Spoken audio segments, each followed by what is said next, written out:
This is the Drake Insights Podcast, your weekly dose of cutting-edge senior living marketing insights. Join me, your host, Natasha Drake, for bold ideas, proven strategies, and inspiring stories straight from the experts. Tune in and let's conquer the senior living marketing landscape together. Hi, guys. Welcome back to another episode of the Drake Insights Podcast. I'm your host, Natasha Drake from Drake Strategic. So today I am so grateful that I have three amazing women on. It's my first time having three guests on. So thank all three of you for being here today. This is Sabal Strategy. If you don't know them, you should know them. You should meet them, understand what they're doing differently. And, Maribeth was my first guest on a year and almost 2 years ago. So thank you for that. And she is back. And I think, that first episode dug into really, what do you do differently, our experiences and the strategy. But I wanted to share today with our listeners truly what that means and what that strategic approach, what it is that Sabal is doing that's differently. And to share with everyone as well, we've now partnered with Drake Strategic. So in the past, Maribeth and I have worked together on prior agencies, but we've partnered, and we're going to talk a little bit about our experience and sort of what those results were. I'm really excited to share real-time data just from a month ago, a couple direct mails we've done, some things we've done, so you can see true strategy in place, true data in place. What does that look like? And how is Sabal doing it differently? I think collectively, the three of you have over 50 years experience in senior living, if not more. And, and you all have very different areas of expertise. And I think that's important and what makes you all so different in this space and so helpful for senior living communities and people like me. So I wanted to dig right in. I'm going to introduce all three of you: Maribeth Jenkins, CEO, Angela Hamilton, and Natalie Groeger. So this is Sabal Strategy. If you haven't met them, you don't know them, welcome to the show. And Maribeth, I'm going to kick it over to you a little bit. I want to give the listeners a little insight of Sabal, your story, how it came to be, and now how it's evolved with your full team, and sort of why this happened and what we can expect to see. Sure. Well, thank you for having us, and congratulations. I love seeing all of your episodes, and I learned so much from them. You're really bringing best in class in our industry. So thanks for sharing with all of us and for having us today. But yeah, I have been in senior living for a long time, about 27 years. I'll start to show my age really quickly, and began in a consulting group and I focused on market research. So right away, I started to understand the nuances, the different contracts, what all was out there and how confusing it was, for the consumer. And then from there evolved into data and direct mail, and took it on my own in 2019. So we're about to have a 7-year anniversary, which is amazing. Wow. I have incredible partners who can source whatever we need. We are very targeted and very specific. And, in working with different partners, consulting, agency, direct with communities, I knew it worked. I knew I was getting referrals. I knew I was getting renewals. I knew that people were coming back for more. But I have to say, when I had clients like both Angela and Natalie, that's when I really understood, oh my gosh, it's amazing if you know what to do with it. And so I didn't know what to do with it. I didn't know necessarily how to tell my clients what to do with it, because I had not sat in their shoes. I had not been in the community seat. I had not been in the agency director seat. I had not been in the consulting role in terms of true sales and marketing.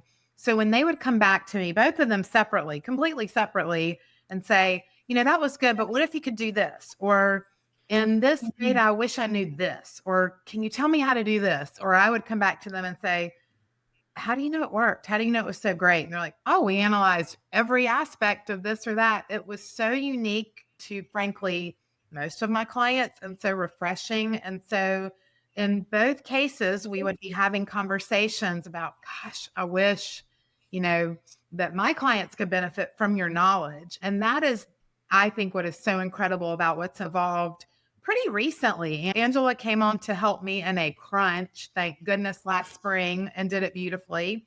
And then Natalie and I have been having conversations. She'll talk about her wishes and hopes and dreams for our industry and where there was overlap. And So I could not be more excited. And honestly, what we have done, what you two are going to talk about, Natasha, you and Angela, what we are specifically doing with clients and have in the past 6 months, to me, has already changed who Sabal is for the better. And I am over with our potential. Yeah. And I think I'm going to speak a little bit to what you said in terms of partnering. So I meant to say that in the beginning. I say this often: you're only as good as your partners, and your vendor partners. And we've worked together for over 10 years. And all of the results that I've shared, a lot of my case studies, are because of working with partners like you. And I think a lot of times you say, oh, it was great targeting, or it was a good list, right? You kind of give those things, but you don't say specifically the vendor. You don't say specifically what it was.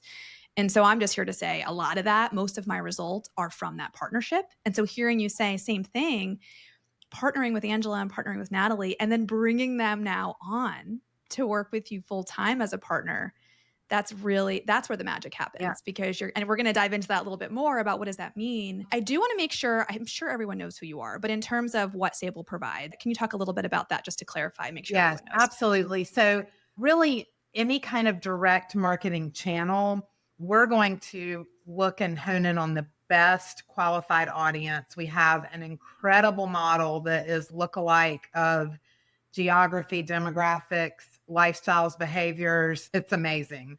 But honestly, no matter what the audience, veterans, long-term care insurance holders, adult children of qualified parents, CNAs, if you need them at your organization, specialty data, period, and honing in on the right audience. We don't want to cast a wide net unless we have no clue yet who your audience is. If you're a blue sky, we have to figure it out. But anytime we have any data to drive us in the right direction, that's what we need to be doing. And so we find those people, postal address. We know direct mail still works for sure for our seniors. I think you guys are going to speak to how it's working for our adult children too, and our influencer audience, but also everywhere else they are, whether it's their email box, their Facebook feed, display, connected TV, you name it, we can do it. And that's what's so neat. Frankly, I don't know if I realized this back when we were doing things 5-6 years ago, but how it all works together. And Angela and I are going to get into this, but I think that's what's most important. And I don't want listeners to think, oh, here she is just toting one of her favorite vendors. That's not why I have Sabal on. I want to be clear. I have them on so you can learn something different, so that you can understand it's not just going to a vendor and getting a mailing list. It's not just going to a vendor and saying, because I have worked places that do it this way, so that's why I'm sharing. I would like a 10, 15-mile radius, age 74 plus, home value, 500,000, you know what I mean? Like just giving those 3 prescriptives and going, go and see what happens. And you know what? I can't afford that. So let's just cut it down to 5,000 people and that'll work. That's not randomly. random. Nails on the chalkboard. It's just something that I'm very passionate about. That you're targeting the correct audience is number one. And if you don't get that correctly, then you're wasting your dollars on all the things that you're doing. And so I'm bringing them to the table to talk about something maybe you're unaware that can be done, and can be done really effectively and efficiently, and not for a lot of money. It's more about strategically targeting the right people in the right way. And Angela and I are going to get into this of how we are doing this, yes, for adult children, for a specific dementia memory care assisted living. And many people think that doesn't work, and it does. And so it's using this data, finding the right people, working with me and you, and kind of who is that prospect? What does that look like? How do we narrow that true audience down? And then what are then the full omni-channel approach that we're going to take to target them? Because it can't just be one thing, right? That's not going to work. It has to be a full approach. So I wanted to make sure I clarified that, why you guys are on. Yes, I love all 3 of you, and I love working with you, and I love the strategy and all the data you bring, but it's just bringing something different to the table that maybe some people listening haven't heard of, haven't tried, don't know all of these capabilities, and then hearing the successes we've had from it. So I do want to jump over to Natalie a little bit, if we can talk for a second. So Natalie, newest joining on board. I know you and Maribeth have worked for a long time together, similar to me.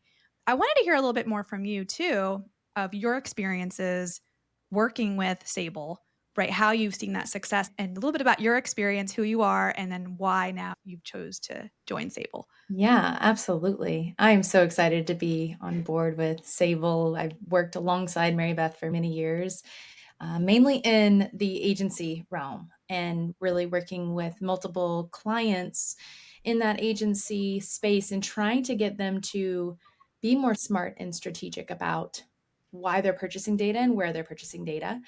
And in all of that, it was always coming back to me looking into the CRM first. And I did that from the very beginning of my career as a sales counselor and ended up like being the guru for reps for our community. And I just have fostered that love of CRM management and data. And, you're only as good as the data that you have. And then this also evolves into purchasing data.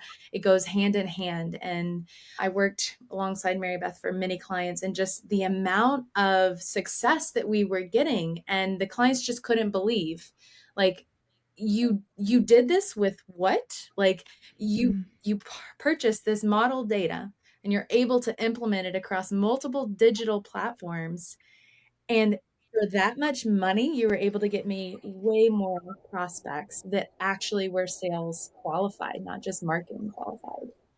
So yeah, I have been in this space from the client perspective and then also in the agency perspective. And I think what I really was gravitating towards most is not only the quality, but also the honesty of it all. Like, Mary Beth is selling you great work, not only data, but a good partnership. And I have gravitated towards that. Same with you, Natasha. So. I know you're going to share more of this later at the end, but can you bring a little or share a little about your data specific and what you bring to the table specifically? I know we have a couple things we're going to talk about at the end, but I wanted to just see, you and Angela each have very different strengths and very different areas of expertise, and what it is specifically that you're bringing to partner with Maribeth on. Yeah, at Sabal. absolutely. So like I was mentioning, I really have gravitated towards CRM usage and sometimes the lack thereof. So partnering to get that data cleaned is just one aspect of what we need to do for CRMs, but also understanding that there are gems to mine that are maybe even lost. And I mean it in the literal sense of a lost lead, and also the figurative sense as well of our salespeople don't even believe in these leads being worth working. So, and because I've been there doing that and having that lack of faith in my data, I know how important it is. And so I really love to get into the CRM, make sure first and foremost, like, how are they using it? Because sales teams use it all sorts of ways. And I don't want to dictate a specific set of fields or a specific procedure for how you use your CRM, but I want to understand, how do you use it currently? What are those strengths? What are those weaknesses? And what will give us the biggest bang for our buck if we just change this 1, 2, 3 things, maybe? And so I really like to focus on that, doing that audit, frankly, of whatever CRM. And I've been in all of them for senior living. So that's been a beautiful thing. And then secondarily, I would also argue that I can help to uh, point people in the right direction to understand, where are we getting our best conversions from? Where are their locations? What do they look like? And what can we glean from what you already have, and then determine what data to layer in. And secondarily, I've been working in the last year or two in some AI tools, and specifically working with a developer on building some CRM products. I've gotten a little bit away from that. This space is moving so quickly. And I think that there is a lot of opportunity for AI in senior living. And I just wanted to refocus and try to implement some of that in a more actionable way that we can use in a way right now. So more to come on that. I know you wanted to talk about that later. No, and I think that's important. So a lot of times, in the past, Angela did this when she was the community side. So did I, from a strategic perspective, and Natalie. We were good at doing that, taking the CRM, analyzing the data. I as well. I think I spent most of my career doing that and scrubbing and cleaning and getting it so that we can provide, when we were working with Maribeth, right, really good, clean data. But I would say that's not the majority, right? Most of these communities and a lot of the agencies don't have, and it's not because they don't have that expertise, it's they don't have that community level of experience of understanding what that means in the CRM, right? And so being able to give that really good, clean data to Sabal to be able to do. But for now, Sabal, you all are able to do that and partner with communities to better understand their data. That's huge. I mean, that's such a huge strategic first step before you even go into the targeting and figuring it out. We need to look at that data, clean it up, understand, right, who are the most active leads, who are the ones converting, all of those things. So I love that you now have that partnership, Maribeth, on your team to do that, because that's crucial, because not everyone's going to have a Natalie on their team or me or an Angela, right? So now when they come to you, we can help you with that. And I'm saying we, like I'm part of the team, but we can help you with that data. Yeah. We can help you with that data. That's really cool. And I'm so excited for more clients to get to experience that. So I'm going to shift gears a little bit to Angela. So I want to talk a little bit about, if you can introduce yourself, kind of give a little bit about your background. I think it's really helpful if people don't know Angela as well to understand her experience as well from the community and agency side. And then we can kind of go into how we've worked together specifically on a few recent clients. So welcome, Angela. Nice to have you on. Thank you, Natasha. I fully admit that Maribeth and I have almost known each other since day one of our senior living world. In the firm that she was working for 27 years ago, hired me as a sales counselor at a retirement community here in Lynchburg, Virginia, where I live, where luckily, since I knew nothing about senior living, my market area was one zip code that I could see out of my office window, which was good. I was successful at something that I knew nothing about at the time. But because of a mentor of mine that worked for Maribeth's company, I became a student of senior living, not just about the independent living piece of it, not just about the assisted living, memory care, or healthcare piece of it. I wanted to understand how they were financed, how they worked. I went through the AIT program to get a nursing home administrator's license. Not that I ever, and I do mean ever, wanted to put a license on the wall. I don't want that responsibility. But, working predominantly in independent living, that was just the place where people ended up. None of my prospects wanted to see it, but I needed to know how it worked because it was part of the promise that I was making to them. And then I moved on to the sales consulting and agency side of the business and have spent the bulk of my career there. And I've purchased data from all different types of companies, all different types of agencies. I've seen data that's 11 cents a record, which always makes me shiver because I'm like, but I'm asking these people for $1 million, or with some of our clients, 5 million or $10 million. And I'm like, do I really want to rest that on 11 cents? I don't think I do. And then I've seen very expensive data sets that don't deliver. They're more of that, let's throw some spaghetti at the wall and see if it hits and if it sticks. Whereas I have always wanted, based on the second community that I worked at as a marketing director that was in a town of 6,000 people. And so there was no market, but they built a community there. And so we had to go find people across the country that believed in the value set of that community, were attracted to lifelong living.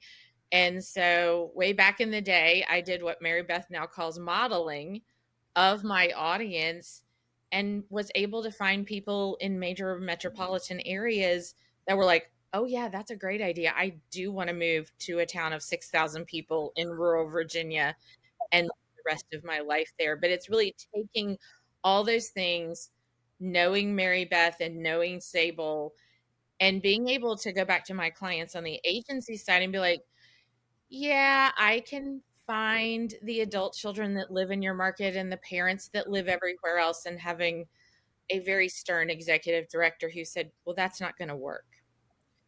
And being to show him, and it was so exciting. I deployed a direct mail with one of Sabal's family ties list, sent a direct mail to the adult children close to a holiday, but also sent it to the age and income qualified senior. And about 5 days after that direct mail drop, the executive director called me and I said, I'm going to be in trouble. He said, I just want to let you know, my wife got the direct mail and she has age and income qualified parents in Arkansas.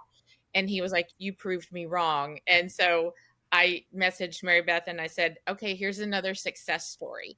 But I think it's about really honing in on what that community needs And who's that right audience? Your creative can be the most gorgeous thing in the world. If it's not messaged right and it's not sent to the right person, it's going to end up in the recycling bin. Yeah. Yeah. And I do want to speak to kind of exactly what you're talking about. So we recently brought Sabal on board to partner with me on a client of mine that is a dementia specific community. They do skilled, there's some assisted, but mostly dementia, right? And so typically in our marketing world, right, it's, well, direct mail doesn't work for that demographic. It's all adult children. You just do digital, paid, right? That's just the focus. And I am a huge believer in direct mail, but I'm a huge believer in omnichannel. I'm a believer in doing all of it and hitting them at different places. Every person is different. I like paper. That's just that's the kind of person I am. I like the personal approach. I like letters. I like things like personally.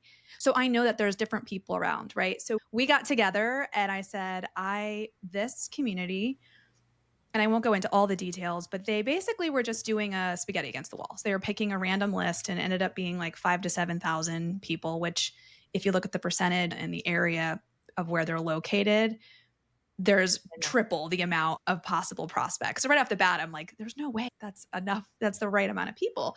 But sort of just picking a little list, okay, and they were doing a postcard. And so when I came in, I was trying to pull the data. They also didn't have a CRM. So I'm going to just say that there was no CRM. So there wasn't there was none. There was no data for me to look at. So I really had to just look at what were they doing and then what could we do differently. And what we found was, well, when I was digging in and asking about the leads, none. They had 0 responses from any of the direct mails they were doing. Now, they had some people come to some events, but for the most part, it was people that already knew them, or it was families or people, right, that got it. But it was no new leads, no lead generation. And so the idea when I came on was that, well, direct mail doesn't work, right? That's why we're doing this. It's not working. We're not going to do it. And so I said, well, I think it's just the approach and who your audience is.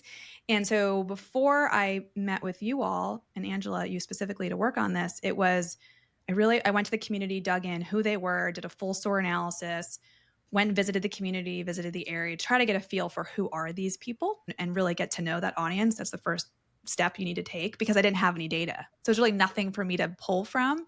And then we met and wow, we spent a long time together going back and forth. And the reason why I say that is because it's such a strategic approach. I think Angela and I went back and forth and we talked multiple times for weeks, just going back and forth. And I'm a little crazy. So not everyone will probably be like that, but I'm a little, I'd be very strategic in that as you are. And we were like, let's try this or let's try that. And so I don't know if you want to dig in at all to what we ended up doing. I don't want to go into too many details, but just sort of, we targeted it down on ages and adult, child, and prospect and some ailments and things. We did. We took a very highly targeted approach, not only geographically, because I know we went back many times of going, no, I think that's a little too far. No, there's a physical barrier there. Nobody's going on and want to drive that far from an adult child perspective or a married couple perspective. But really, when you're selling the higher levels of living and trying to generate leads, you've got to figure out how to reach people who are at their pain point or very close to it. Mm-hmm. And so really looking at those married couples where the wife or the husband has had enough of being a caregiver and that other spouse has a need. Yeah. And you can find that data. You can find someone who has a cognitive impairment, who from an assisted living perspective may have rheumatoid arthritis, may have mobility issues, is prone to a fall. All those things that lead to that move to that higher level of living. And also find those adult children who have those parents, whether they're in their household, who I always feel really sorry for, or they've got a parent at a distance who they can't check in on them every day, who have those ailments. And so that stress level is building up. And so we fine-tuned these lists to make them budget friendly for your client, but they're so highly targeted about who we reach every single time. And we took direct mail and started off with education, which is something this particular community is very well known for. And that's also from a strategic perspective, perfect. If I'm an adult child, sitting on my smartphone, yeah, I'll come to your event, but it better have really good value for me. Right. Or if I'm a married couple and I've got to figure out something to do with my husband while I come to your event, it better teach me something. Right. And we married that together with an omni-channel approach, a very modest omni-channel approach from a budget perspective of sending email to these people as a follow-up to the direct mail, of partnering that with Facebook, partnering that with retargeting display, so that if I can get you to the website through a broader PPC campaign, you don't convert. I want to keep bringing you back because I've invested dollars in you. Yeah. And with that approach, we've seen phenomenal results together of having 70 people RSVP for an event, more Yep. than 50 people RSVP for a very simple open house that I know made you nervous and made me nervous too. But we've seen really great digital results as well, with a Yeah. 19% click-through rate on an email, of seeing really great results that are outperforming benchmarks by 200% or more with regards to Facebook and display, and being able to say back to your client, yeah, we actually got 4 sales qualified leads from Facebook in just a couple of months. I'm sure Yeah. from the agency world, you and I have both were taught, just say Facebook is for brand awareness, Yep. keep on moving. Yep. Don't say anything about lead gen. Say if you get a lead, you're lucky. But you're Yep. seeing, and we're seeing, good, viable leads come out of social media. One, because our market are still continuing to be adopters of social media, but because of the fact that our data and our digital partner allows us to not create lookalike audience, but create exact match audiences on a digital platform, we are truly hitting that person. If I want Mary Beth to get this direct mail about this open house, she's going to get it. She's going to get an email in her Gmail inbox, not in promotions, not in spam. It's going to go in her inbox. And then I also know she's going to see my Facebook ads. She's going to get digitally retargeted if she comes to RSVP and says, I don't have time for that, forget it, and Yeah. leaves. I'm going to keep reminding her. So I think it is taking the data, and it's very good, high quality data, and then making it work for you across platforms. I know so many senior living communities that will be like, well, I ordered my new list. They hand it to the mail house and they keep moving. Yep. But you need to make it work for you because it's an investment. And if it's really great data, it works for you so extraordinarily well. Yeah. And I do want to add to that a little bit. So yes, not a huge budget. I think that's important. I think a lot of listeners maybe have life plan, independent living, all of those. This is very modest budget. And I was kind of shocked. I remember saying to Angela, this is all I have. What, I want to do as much as I can with as little as I have. I don't have much to work with. This community also really didn't do a lot of marketing. Like I was saying, small mailing list, not a lot. So the fact that we're able, yeah, we can figure this out. We can make this work. We can make it really targeted and not do it, and ways to do it. For me, number one, that was a huge just relief for me. But then to see the success, and I want to add to that omni-channel, what I found was interesting, and we kind of talked about this, was the RSVPs. So a lot of times when you do life plan or independent living, they're right away, right? Because the direct mail is hitting and people are sort of calling right away. So just from my experience, this full approach was they were really trickling. And so you can see how the digital and the email really did work and really did reinforce them, because you would get visitors to the website, but you're right, maybe they dropped off. And then a week later, so the first week, I think I told you, I was like, oh my gosh, we only got 20. I was starting to panic because my old life plan days, I'm like, oh no, we should have had double by now. The following week, it was like 20 more that came from either the ads or the email. And then once the email went out, we got more. And then the display ads kept trickling and the Facebook ads. And so you get this full trickle. And like you said, so we ended up getting 70 RSVPs for the first event, over 50 for the second one. So the 70 RSVPs was an educational event. So it was, yeah, they're getting something. The second one was more of an open house style. And I was a little nervous, like you said. And we had over 50 RSVPs for that.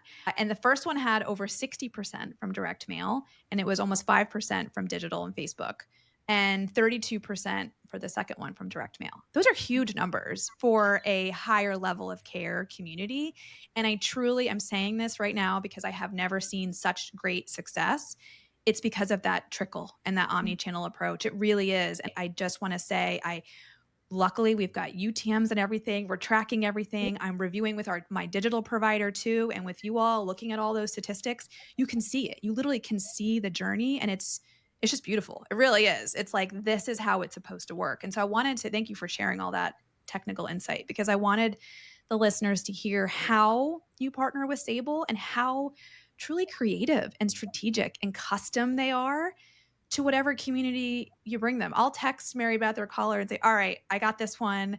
What do you think? Can we do this? Can we make it work? I only have this much. And they work with you to be able to figure out your budget and where we can move dollars. Maybe this month we do this and we focus more on digital, and the next month we move it to a print, and so on. And I'm so grateful. I'm so excited. I can't wait to see the clients very happy.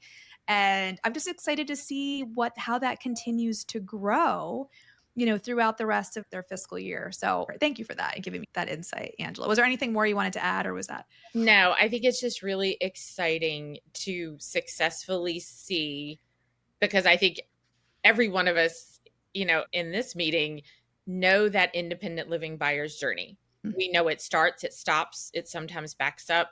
We know how to hopefully not have it back up, to have it keep moving. But I think adult children and that higher level of living by has been a mystery for so long. And I think from a data perspective and a strategic tactical perspective, to put together a program that successfully reaches them, and as you said, just kind of keep tapping at them until they have that moment, is so very exciting. And to see the results of that with this memory care community, I think speaks to the data and the strategies behind it. Yeah. I do think it's interesting when I came in, and like you just said, what we are bred to sort of know is that in this type of a skilled and dementia, usually it's referral. They told me when I came in, all their leads come from referrals. That was what they said. Great. Wonderful. That's worked for this whole time, but it's not working now. And now that we have a few months in of data, less than 20% are coming from referral. And I think it's really interesting. They never had reporting or data. So they're really loving seeing the reporting I'm sharing, showing your referrals are actually less than 20%. Look where it's all coming from. It's coming from your digital. It's coming from the direct mail. It's coming from these other things we're doing. And so that was eye-opening for me, like you just said, that things are different now. And I think we have to stop with that approach of, nope, higher level is digital, adult child referral. This is, no, it's all. And we have to, it all has to work together. And so I'm just so grateful that I have a partner, because it's just me alone here at Drake Strategic, right? So it's nice that I have a partner who can do all these things with me. So thank you for sharing that, and everyone listening to our case study. So I do want to end today with, what's next, Sabal? What's on the horizon? I mean, you've already done so much in the past year alone, Maribeth, let alone 7 years you've been doing this. What's next for our listeners to know about? Well, I think what you guys were just talking about, I think is what is so exciting, because, Natasha, there are only so many of you working with the many organizations out there. What I love is where I just was getting renewals, referrals. We've heard your list is better, whatever. I really am calling it the so what. And I keep saying it, the Sabal so what. I think it's kind of silly, but it's sticking that now what I always knew and felt good about, my partners were amazing. What we were providing was amazing. We're putting proof to the numbers because you, Natasha, Angela, Natalie, y'all can dig in and say, oh yeah, this is insane. Like, this is crazy. This is why this matters. And I think what Angela and Natalie can do is elongate that for me with our clients. We can do more. If they have a Natasha, oh, thank goodness. We have no doubt we're going to be good, because you understand it, you get it, you recognize it. But we're able to work with some of the organizations that don't have a U because they can say, so what? And that's what I'm so excited about is we can do better. We can educate our end user who always thought of me as a list purchase, a vendor. I don't want to be a vendor. I'm a partner. And I always wanted to be a partner, but I think now they can roll up to the table. They understand the account management and sort of that part of it where I never had the capacity. I never had the time because I was just processing through the job and renewing it the next year. And so we can really lock arms and do better for our clients and sit at a table strategically in our niche space. We don't want to be an agency. We don't want to take over anyone's role. We just know what we do really well. And when we're at the table, we can help you shine. I think whether it's the community itself, the organization, the agency, the consultant, we want to help you shine. We don't even need the credit. You know, we will sit in the background and give advice and guidance, but we know what we're doing is working. Now have the case studies to prove it because these women can dive in and tell me what I always knew. And that is my favorite part. And that's what excites me. And I think, you know, Natalie will enhance our CRM engagement, how we're helping marketing and sales teams really convert, because that's what we didn't touch on too much, but she wants to apply all of this into the CRM because that is low-hanging fruit. Hand raisers. Well, let's tell you more about them. How do they look compared to people who've already moved in? Who should you be focusing on? Natalie wants to be able to send you an email to say, at this community you and Angela are working on, these are the 3 people you better talk to right now because they've done blah, blah, blah, blah, blah. We can tell in the CRM, we can tell from the website, you better reach out to them. And they look this much like the people who've already said yes, and doing that across the board. So just so much that is exciting. I also think with our modeling and our not just lookalike, our audience, Angela is really specializing on all that strategy. We're not just handing you a modeled report anymore and telling you who you should market to. We're telling you what you should say. What is the imagery? Let's plan your event strategy. Who is the audience? How do you narrow that modeled audience and not mail to the entire group? Because these are your foodies, and we're going to have an event with a chef and invite these 2,000 people because they love gourmet food and they love to drink wine. That kind of specificity, what we believe in, and we know it's working. So can you dig in a little bit? So what does this mean? AI, CRM. I think that is a huge tool that is absolutely needed in helping these salespeople. I've brought this up multiple times on episodes of they can't do it all.